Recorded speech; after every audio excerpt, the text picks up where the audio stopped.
नमस्कार दोस्तों, आज की क्लास में फिर से आपका एक बार स्वागत है। और आज का हमारा टॉपिक है दोस्तों आर्टिकल 22। दोस्तों आर्टिकल 19 से लेकर आर्टिकल 22 तक हमारे राइट टू फ्रीडम के राइट्स हैं। तो चलिए स्टार्ट करते हैं आज की क्लास को। दोस्तों जो ये आर्टिकल है, आर्टिकल 22, ये प्रोटेक्शन प्रोवाइड करता है। किसको प्रोटेक्शन प्रोवाइड करता है दोस्तों? जो कि मतलब जिसको पुलिस अरेस्ट करती है, डिटेन करती है। तो दोस्तों इसमें जो ये है प्रोटेक्शन है, इसको अभी हम डिस्कस करेंगे। बट इससे पहले मैं आपको एक चीज समझा देता हूं कि जो डिटेंशन होता है ये दो तरह का होता है दोस्तों। पहला है प्यूनिटिव एंड दूसरा है प्रिवेंटिव। अब दोस्तों जो प्यूनिटिव होता है इसका मतलब क्या होता है कि मान लीजिए कोई व्यक्ति मर्डर करता है तो पुलिस उसको अरेस्ट करने पहुंच जाती है। पुलिस अरेस्ट क्यों करती है? क्योंकि उस व्यक्ति ने मर्डर किया है, वो क्राइम कर चुका है। यानी अगर क्राइम करने के बाद पुलिस अरेस्ट करती है, अपराध करने के बाद उस व्यक्ति को अरेस्ट करती है, तो उसे प्यूनिटिव डिटेंशन कहा जाता है दोस्तों। मतलब वो क्राइम कर चुका है। एंड अगर बिना क्राइम किए ही, मतलब पुलिस को डाउट है किसी के ऊपर, यानी हमारी जो गवर्नमेंट है इसको किसी के ऊपर डाउट है कि फ्यूचर में ये बहुत बड़ा अपराध करने वाला है, जल्द ही में ये बहुत बड़ा अपराध करने वाला है, तो उसको पहले से ही अरेस्ट कर लेते हैं। एंड इसे ही दोस्तों प्रिवेंटिव डिटेंशन कहा जाता है दोस्तों। तो दोस्तों punitive detention and preventive detention में हमें क्या क्या प्रोटेक्शन प्रोवाइडेड है अंडर दिस आर्टिकल, इसको अब हम डिस्कस कर लेते हैं दोस्तों। तो दोस्तों जो पहला है प्यूनिटिव, इसमें दोस्तों क्या क्या प्रोटेक्शन मिले हुए हैं हमें कि पुलिस जब आपको अरेस्ट करती है तो सबसे पहले वो आपको रीजन देती है, ग्राउंड्स ऑफ अरेस्ट, यानी रीजन बताती है कि वो आपको क्यों अरेस्ट कर रही है। ये दोस्तों मैंडेटरी है, हमारा ये फंडामेंटल राइट है कि हमें पता होना चाहिए कि पुलिस हमें अरेस्ट क्यों कर रही है। एंड दूसरा पॉइंट है दोस्तों इसमें कि राइट टू हैव लॉयर, यानी वकील एक तरह से वो अपना अपॉइंट कर सकता है क्रिमिनल, ये उसका मौलिक अधिकार है दोस्तों, ताकि वो वकील उसको डिफेंड कर सके कोर्ट ऑफ लॉ में। तीसरा पॉइंट है दोस्तों कि जब पुलिस अरेस्ट करती है तो 24 घंटे के अंदर अंदर उस क्रिमिनल को मजिस्ट्रेट के सामने पेश करना होता है दोस्तों।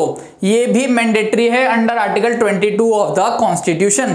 दोस्तों अगर पुलिस इन तीनों में से कोई भी स्टेप को स्किप करती है, मतलब इन बातों को नहीं मानती, फॉर एग्जांपल मजिस्ट्रेट के सामने 24 घंटे के अंदर पेश नहीं करती, तो इसे आर्बिट्रेरी अरेस्ट कहा जाता है दोस्तों। एंड ये फिर हमारे मौलिक अधिकार का हनन कहलाता है, इसका वायोलेशन कहलाता है दोस्तों।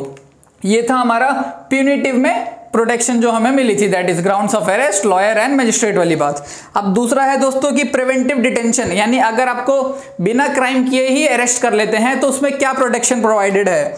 तो दोस्तों उसमें एक प्रोटेक्शन प्रोवाइडेड है, दैट इज कि 3 महीने से ज्यादा आपको अरेस्ट नहीं कर सकते ऐसे केसेस में।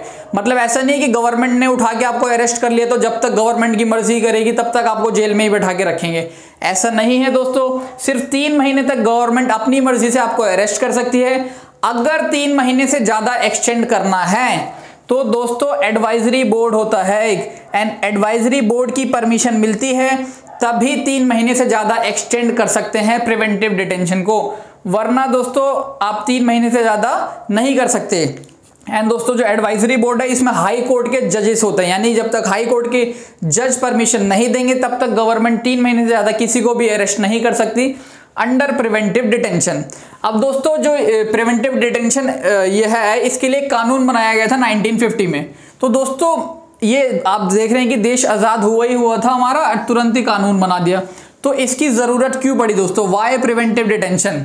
तो आप लोगों को पता है कि जब पार्टीशन हुआ था तो धर्म के आधार पर, रिलीजन के बेसिस पे भारत एंड पाकिस्तान को बांटा गया था दोस्तों।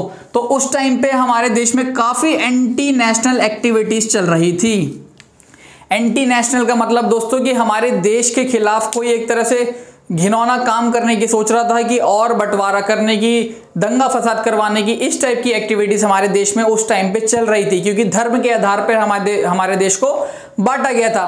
बट दोस्तों जो हमारे फाउंडिंग फादर्स हैं, बहुत लोगों ने क्रिटिसाइज किया, किसको क्रिटिसाइज किया? प्रिवेंटिव डिटेंशन को। क्यों?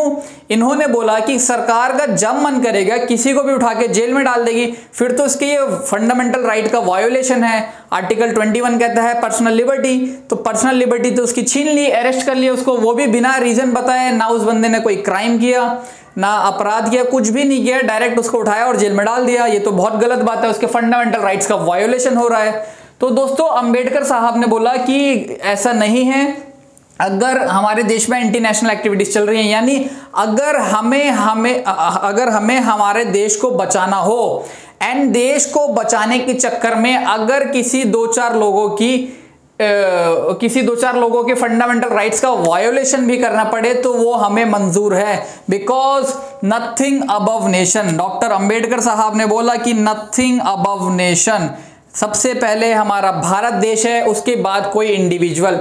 सपोज आप ये समझिए कि अगर भारत ही नहीं रहेगा, हमारा देश ही नहीं रहेगा, तो फंडामेंटल राइट्स का मतलब ही क्या है दोस्तों।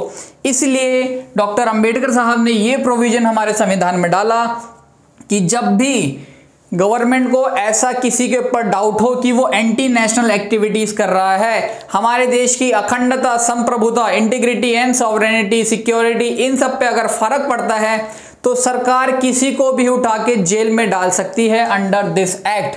एंड दोस्तों इसका क्रिटिसाइज हो ही जा रहा था, बार बार 1950 में एक्ट बना था तो काफी लोग क्रिटिसाइज किए ही जा रहे थे। तो दोस्तों 1969 में जाके इस एक्ट को रिपील कर दिया, मतलब इस एक्ट को एबॉलिश कर दिया। बट दोस्तों अभी भी हमारे देश में ऐसे एक्ट हैं, नाम अलग है बट काम यही है कि मतलब किसी को भी उठा के जेल में डाल दो, प्रिवेंटिव डिटेंशन, बस नाम बदल दिया दोस्तों। फॉर एग्जाम्पल 1971 में इंदिरा गांधी जी मीसा एक्ट लेकर आई थी, that is maintenance of internal security act. And दोस्तों इसी एक्ट के तहत इंदिरा गांधी जी ने इंटरनल इमरजेंसी में हमारे देश के बड़े बड़े नेताओं को जेल भेज दिया था। अटल बिहारी वाजपेयी साहब, जयप्रकाश नारायण जी, राज नारायण साहब, सबको उठा के जेल में डाल दिया। इवन दोस्तों लालू यादव जी को भी जेल में डाला गया था, इसलिए उन्होंने अपनी बेटी का नाम ही मीसा भारती रख दिया। उन्होंने बोला मीसा एक्ट के तहत मेरे को जेल में डाला गया, मैं ये दिन अपनी जिंदगी में कभी नहीं भूल सकता, इसलिए इसी याद में उन्होंने अपनी बेटी के नाम ही मीसा रख दिया दोस्तों, that is maintenance of internal security act. अब दोस्तों ये जो इसमें एक एग्जांपल मैंने लिखा है आर्टिकल 370 का, प्रिवेंटिव डिटेंशन अभी गवर्नमेंट ने रिसेंटली यूज किया था दोस्तों, जब 370 को हटाना था। क्यों?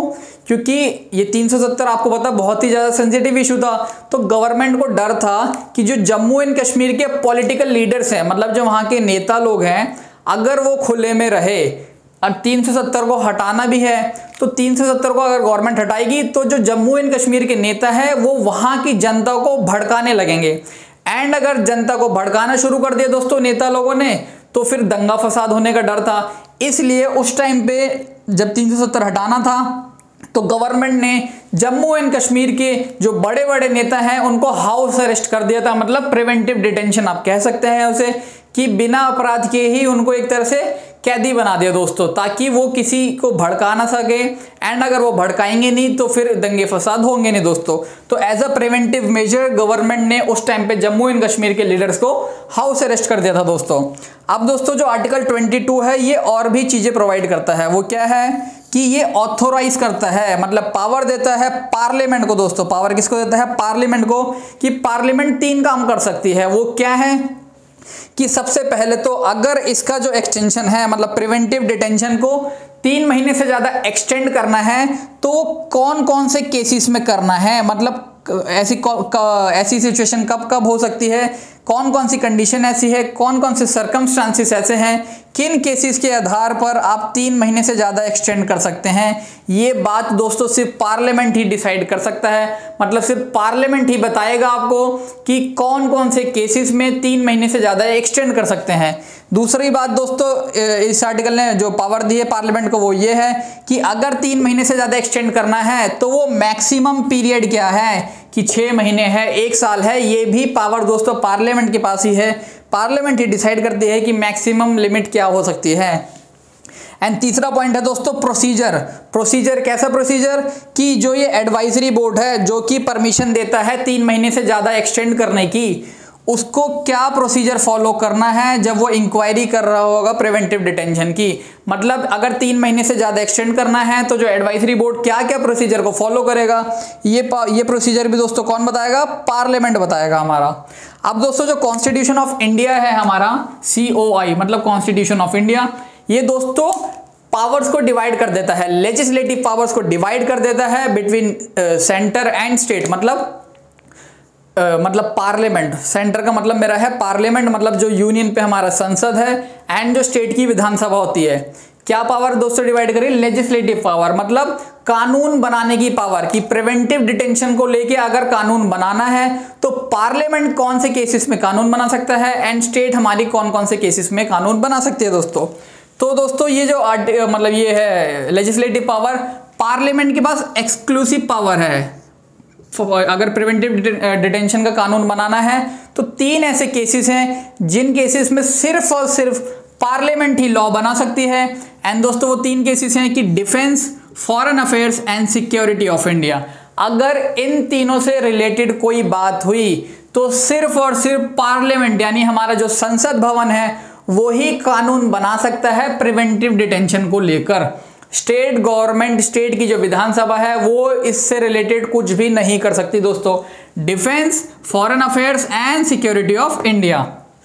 अब दूसरा है दोस्तों कि कॉन्करेंटली, मतलब पहला तो पार्लियामेंट के पास अकेले पावर है, अब बाकी कौन कौन से केसेस हैं, मतलब जो ऐसे केसेस हैं दोस्तों बाकी जिसमें पार्लियामेंट भी लॉ बना सकती है एंड जो स्टेट की विधानसभा होती है वो भी बना सकती है। विधानसभा का मतलब legislative assembly of that particular state. तो दोस्तों कॉन्करेंटली का मतलब यही होता है कि दोनों के पास पावर है, पार्लियामेंट भी बना सकती है एंड स्टेट भी बना सकती है। तो ये कौन कौन से ऐसे पॉइंट्स हैं जिस टाइम पे ये दोनों बना सकते हैं दोस्तों लॉ। तो पहला है कि अगर सिक्योरिटी ऑफ स्टेट की बात आती है, अगर किसी राज्य की एक तरह से सुरक्षा को लेकर कोई बात आती है तो एक तो वो राज्य खुद भी बना सकता है, मतलब मान लीजिए यूपी है, यूपी में अगर उसकी सिक्योरिटी पे कोई थ्रेट है तो यूपी की जो लेजिस्लेटिव असेंबली है वो भी कानून बना सकती है रिगार्डिंग प्रिवेंटिव डिटेंशन। एंड दोस्तों पार्लियामेंट भी उसी पे लॉ बना सकता है। दूसरा है दोस्तों पब्लिक ऑर्डर, मतलब वहां का जो शांति वातावरण है अगर उस पर कोई आपदा आती है, वहां की जो आप कह सकते हैं ना पब्लिक ऑर्डर बिगड़ जाता है कि भगदड़ मच जाती है, दंगा फसाद हो जाता है, ऐसे केसेस में भी दोस्तों स्टेट भी बना सकती है एंड पार्लियामेंट भी बना सकती है प्रिवेंटिव डिटेंशन से रिलेटेड कानून। एंड अगला है दोस्तों कुछ ऐसी सर्विसेज होती हैं जो एसेंशियल हैं कि लोगों को गवर्नमेंट के मतलब लोगों के पास पहुंचानी होती है गवर्नमेंट को, एंड जो सर्विसेज गवर्नमेंट को देनी होती है हमें, अगर ऐसी सर्विसेज देते टाइम भी कोई आपदा आती है, कोई दिक्कत आती है तो दोस्तों स्टेट भी कानून बना सकती है एंड पार्लियामेंट भी बना सकती है रिगार्डिंग प्रिवेंटिव डिटेंशन। तो दोस्तों यही था आज हमारा आर्टिकल 22 में जो मैंने स्टार्टिंग से लेकर एंड तक आपको सारा बताया। एंड उम्मीद करता हूं दोस्तों आज की क्लास आपको अच्छे से समझ आई होगी, एंड अगर समझ आई हो तो प्लीज़ इस वीडियो को ज़्यादा से ज़्यादा शेयर करिए। बहुत बहुत धन्यवाद।